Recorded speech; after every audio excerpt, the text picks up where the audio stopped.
אתה זוכר שהוא רק מעמיד פנים, נכון? שיהיה לו נוח, עוד תתאפס לו אגב באמת. תודה חמי. מה אתם מתמקדים פה עכשיו? אפשר לסגור את החקירה. ניבה גנבה את השופר.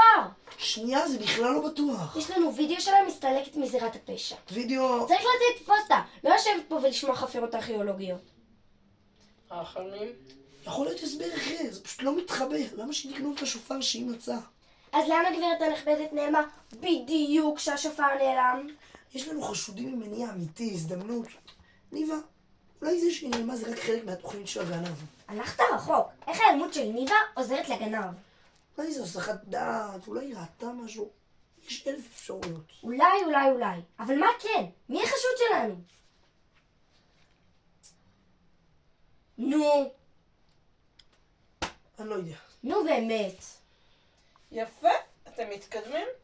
אז זאת ניבה. בדיוק. כמו שלימדתי אתכם, שומרים את כל החשדות ביד פתוחה, וברגע האמת, אגרוף. ועכשיו, יאללה, לחקירה בחזרה. את הבנת מה אבא התכוון? אין משהו שאני לא יכולה לפצח. חוץ מאת אבא שלנו.